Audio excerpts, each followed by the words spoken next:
Well, thank you for tuning in. My name is Marcus, And I am Debbie. and you are listening to Discussions. So, how are you doing, Miss Debbie? Really? Yeah. You're You want to let them know what we're really doing? How we're doing this? What are we really doing? We're sitting here with a mic in front of us. That's true.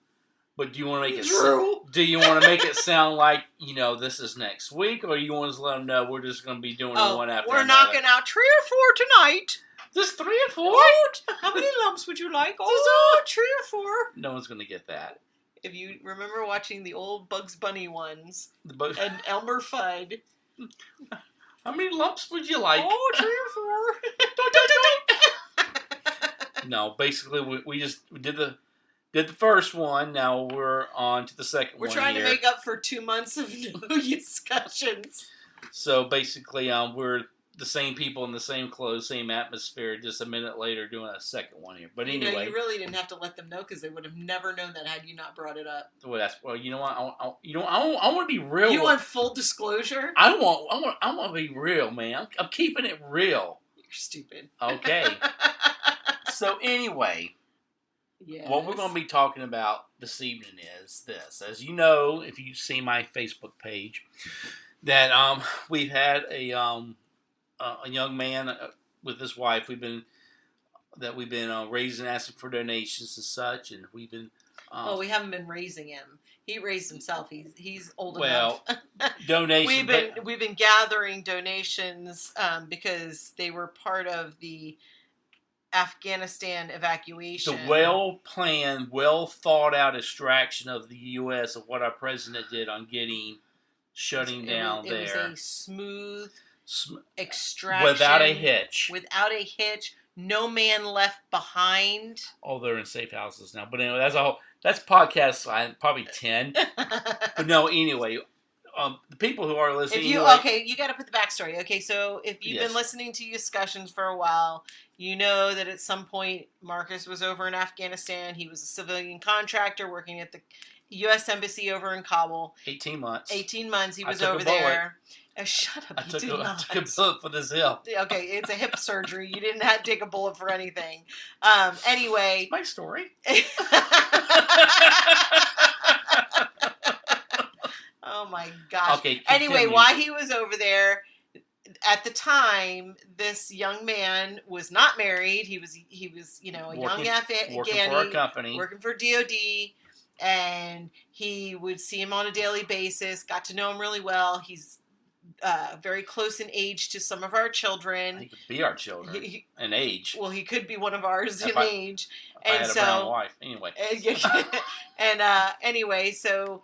When he's kept in touch with him over the years since he's been there, and when this whole thing happened in Afghanistan and the Taliban and turning the government over back to them, because he was a DOD employee, obviously, if you've been watching the news at all, you realize that those people had targets on their head because they were considered traitors from the Taliban because they worked for the United States, and so those people.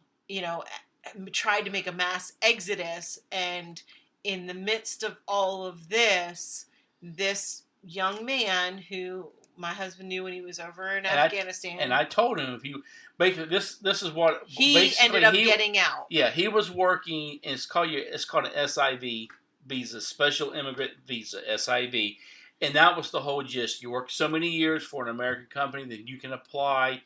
And if it's accepted by the United States, you can come over. The thing is, God's hand was in this because he got accepted, he got the visa, then all this went down. So he was already prepping to leave, and when this all went down, and so he and now his wife, he's newly married. 1 year next month. Were able to escape with the help of these contacts that he had made with all these government employees because he worked there. So back in a month ago, we had made contact. It's been over a month that we were messaging kind of off and on when it was really going down. While he was still over there, seeing if he could get out. And then we kind of went radio silent for about 2 weeks. He went dark. And then and then all of a sudden, out of nowhere, he messaged us and said that he had made it safely out of Afghanistan, that he was over here in the United States, but when they left, they had to leave with nothing but the clothes on their back, and it was him, his wife, his brother's wife, and their 2 children. Now, because he had already processed the paperwork and had already put it in motion, they had already screened him. He didn't have to wait in the holding facility like a lot of these other immigrants who are being held, because he had already gone through most of that process. He had already, this was already in the plan. And so anyway, if you have seen any of Marcus's posts in the last couple weeks, we've been trying to raise money for them because they have nothing. And again, this is, these are, I'm going to call them kids because they're our kids' age.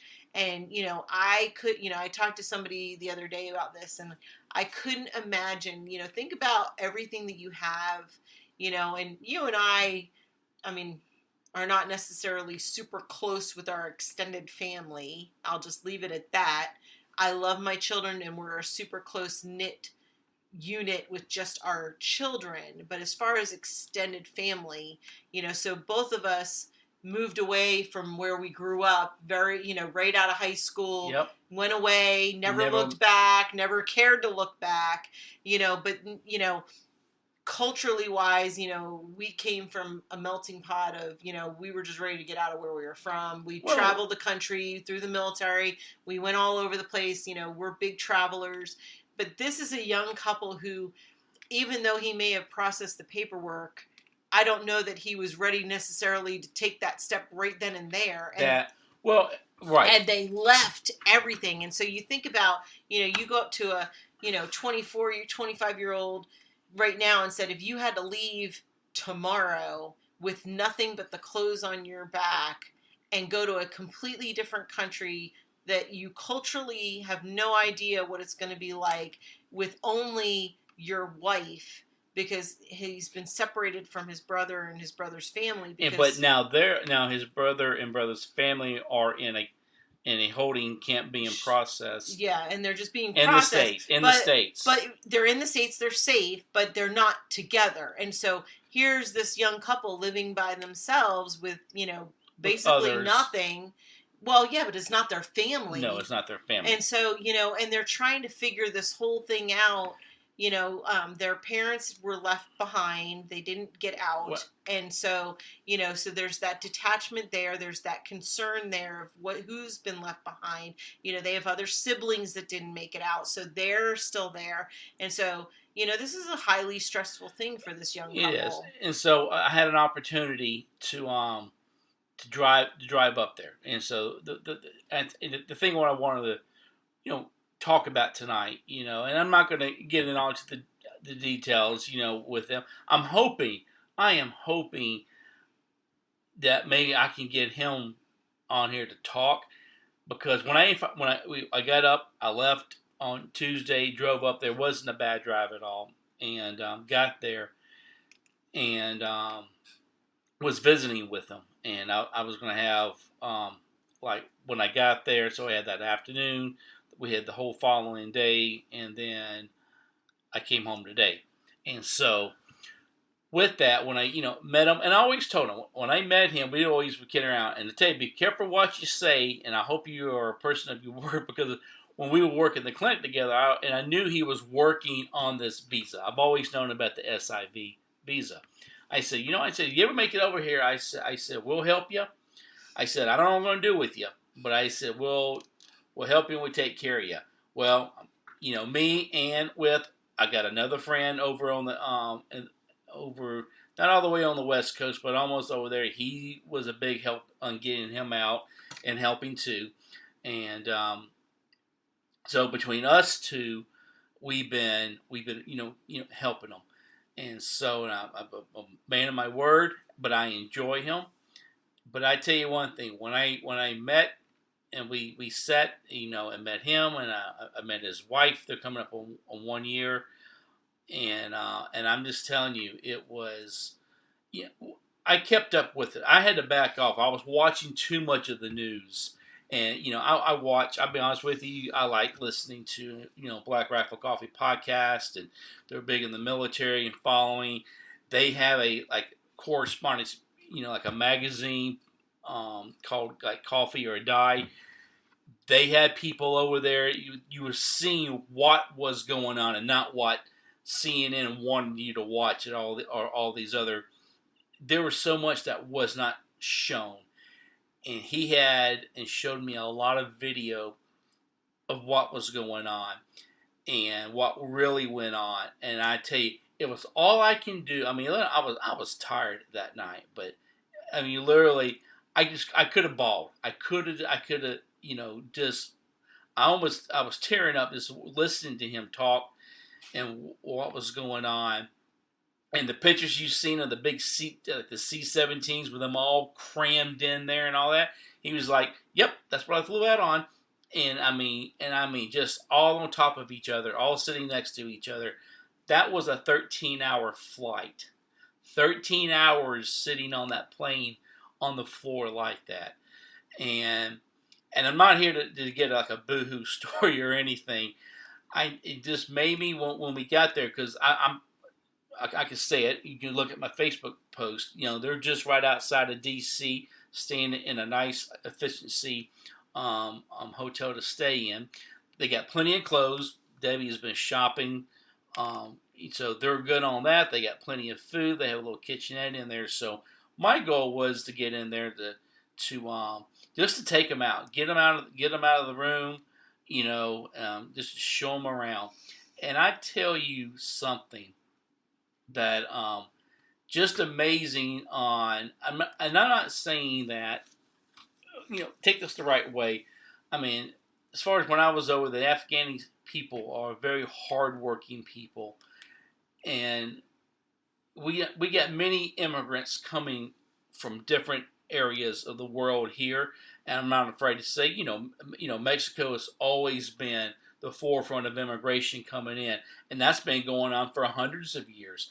So a lot of you Mexicans, the majority of them, they know American culture. They know what to expect. They got family over here. We're talking brand new. You get the Middle East over here, and it's not that they're not dumb, they're not stupid, they're hardworking. It is just life. Culture shock. Is completely different. Now, his wife was wrapping up her college. He's been taking college classes and working. They had that aspect there. Then all this went. They weren't living under the Taliban control, and the last couple of weeks they were, when all this was going down. But even with that, them coming over here, and I mean, it's a miracle that I got us there on the metro train, to be honest with you. So we hopped on the train, and I took him downtown D.C. to the sites. We popped up at the mall by the Smithsonian museums, and the night before we're online looking, and I said, well, "What do you want to look at?" And I came across the Smithsonian of Natural History, and so the Museum of Natural History. So his wife was looking, and I could just tell she speaks really not a lot of English, and so he was translating, and I said, "Well, it's got a bunch of dinosaurs and fossils. You want to go?" She, yeah, we'll look at that. Just to watch that expression on their face even with me, we've been there. We've been there before. Several times. And I was there as a teenager in the Boy Scouts, and that's very impressionable. I remember going to all the places there. And so we didn't go to all of them, but just to spend a couple of hours watching them and just take pictures, but just explaining. Like, we came across all these fossils, I just took for granted they just know things. And I was like, because you understand what these, what a fossil is, the impression of, either it's an animal or a plant. They're like, no. And so just to explain what my little pea brain of how a fossil's made, I'm all like, well, I was gonna say, and you did that? I sure did. I'm educated. But just for that, And then I come to learn, I don't care, you're a woman from whatever country, because the second floor was nothing but gems and diamonds. Yeah, that speaks They're speak an international language. international language with jury, because it was just picture taking one after another. But when we left from there, we didn't do a whole. We walked some. We went down to the Washington Monument, or as he calls it, The pencil. the pencil. And so, but for this to explain, I just barely scraped the top of American history, and we went down to the World War II memorial. The Lincoln Memorial. We didn't make it there because they're still kind of. I mean, it was just a lot of walking and such, and I didn't want to push and such, and so. But we went down to went down there to at least the World War, and I like the World War II memorial. That's probably one of the newest ones of all things down there. But we did the talks we had of, and I had a lot just about just America and freedom and culture and the freedom and just the way we were talking and things. I'm not going to get all into it, which I find some of it. Maybe one-on-one I might share some of these stories of, they would get out and kind of walk around the street. They're in a decent area of where they at there, outside of the D.C. area at a nice clean hotel. But, they would get out, they can walk to the grocery store. But this, we're Americans. You get into a big city, you're going to see some different things walking down the street. It's culture shock. Did you figure in Afghanistan, they've been locked down even though the Taliban wasn't in control. And they had freedom. They did have some sort of freedom, but, the Afghani government is still very conservative, very restrictive. It's kind of like some other foreign countries that we know of that are in control, where they control what their people see. They control their internet, they control their TV, they control their news, and so now you're dumped off in this country where, I don't know how you feel about it, but it's every man for himself kind of thing, and you don't know what's true, what's not true, but yet you're inundated with information from all sides, and you're put in front of people from all walks of life, where, majority of Afghanistan is Afghanis. Here we're a melting pot. Yeah, especially D.C. Everybody's there in D.C., where I grew up. I grew up in New Jersey. It's, and we're proud of our culture. We're proud of where we're from. And, we're proud of our nationality and, our cooking and our genealogy and, who we are and what made us that. And, and so, you dump somebody like that, it is a overwhelming load to anybody's system, and trying to understand what this country was made on, started as, and where we came from. If you're not from here, it's a very hard concept to accept, and it is very overwhelming. It is. And just the things we take for granted. Well, and sometimes the stuff that we even get irritated with, you may not agree with some of the stuff that goes on in America, but we are a free country. Well, and it is. And that's what when they were like, him, I would talk a lot, but I wanted this to be like a group talk, a group talk. I hate to say that, but I was just like, hey, and I was asking, I said, do your wife have any questions? I said, how's she doing? And, I says, how does she feel like going out when they were going for a walk? And, she had some questions and stuff, and I had to, or things that she saw on couples and just things down the street. Everybody's here, but I brought it all back to this. I said, I said, this is America. He goes, because there was one or two things that we spoke of, and they brought up. They're like, so is that legal with your government? And I don't want to get all in, the subject wise, and I always said yes. On these certain subjects, and I said, remember, I said, our country, our forefathers, and I had to even explain that she never heard of George Washington, Thomas. When we say forefathers, automatically we know because we had American history. So I was rolling back to the 1700s, it kind of a quick brief of what our forefathers and what they fought for, to separate from England, to become our country. I said was a lot of it was freedom. And I, explaining to both of them, I says we have the free speech and we have the freedom of religion. Well, and here's the thing, and this is where it's scary, because coming from and this is probably where we'll call it quits, but coming from their country over to here, and you explaining to them all the freedoms that this country was founded on, and yet we're on the brink in this day and age of losing so many of those freedoms, that it really, when you stop to think about where this country was founded and where we're headed, it's scary to think that we may be headed to where they just got out of.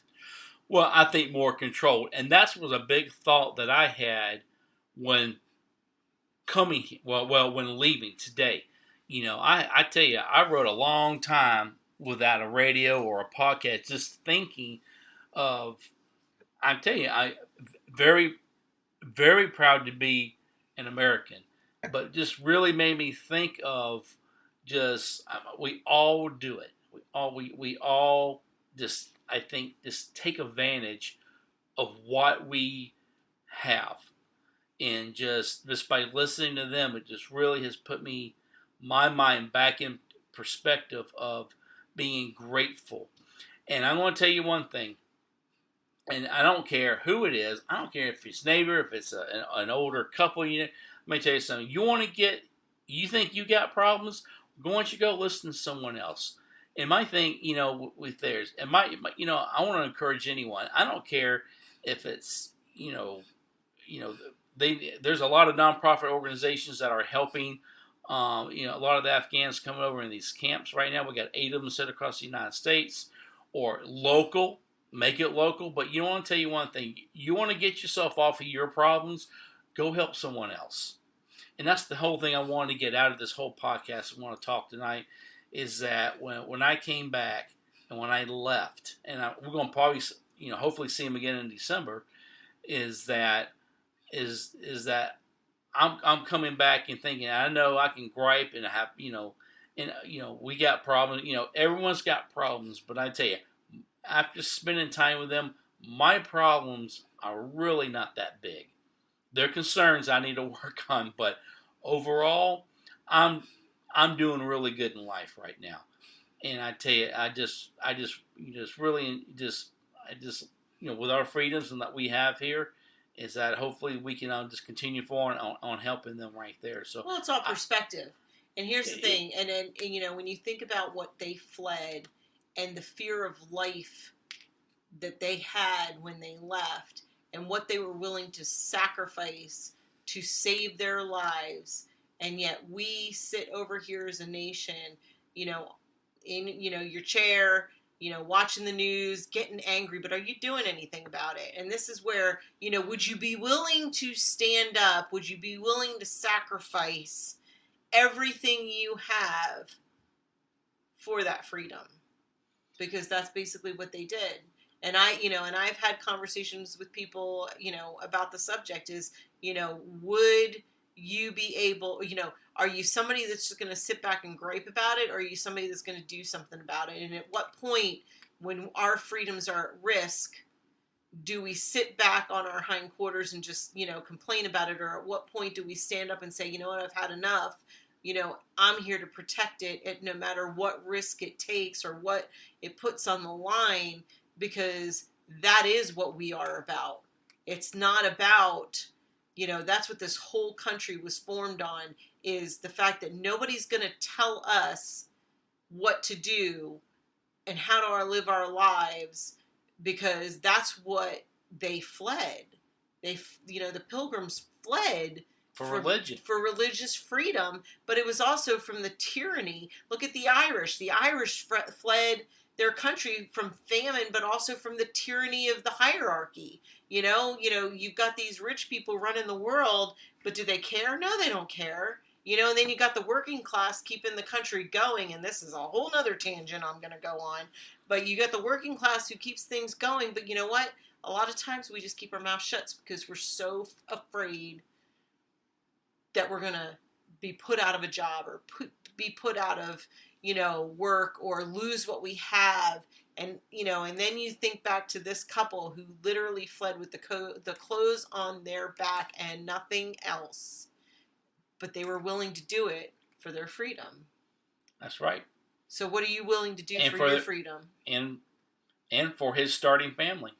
Yeah. And for his starting family. Well, it's for their freedom. They did what they had to do. What are you willing to do? Exactly. So anyway, I just wanted to share that. It's a good challenge. It is a good challenge. So, all right, well, we'll call it. It's 25 minutes, and I know I don't want anybody falling asleep. Drop us a note. Tell me what you think. Hey, subscribe. And like. Hit the like button. Tell your friends. Give us 5 stars if you're on Apple. Anyway, my name is Marcus. And I'm Debbie. Thank you for listening to Discussions.